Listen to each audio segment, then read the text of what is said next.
జరగవలసిన ఘోరం జరిగిపోయింది. ఆయన నన్ను వదిలి వెళ్ళిపోయారు. నువ్వు సరిగ్గా నా బిడ్డ గురించి పట్టించుకోకపోవడం వల్లే నా బిడ్డకు ఇంత తొందరగా 100 ఏళ్ళు నిండిపోయాయని మా అత్తగారి మాటలు నా చెవుల్లో మ్రోగుతున్నాయి. మా అత్తగారి మాటలకు నా బ్రెయిన్ పనిచేయడం మానేసింది. నిండా 16 ఏళ్ల లేని పిల్లవాడికి కార్లు, పార్టీలు. బాధ్యత లేకుండా నా కొడుకును అమ్మా కొడుకు కలిసి చంపేశారమ్మా అంటూ ఆవిడ పెట్టే శోకాలకు నా మెదడు మొద్దుబారిపోయింది.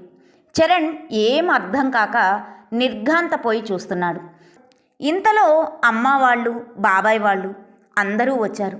రావడంతోనే అత్తయ్య మాటలు విని, ఏం మాట్లాడుతున్నారు అత్తయ్య?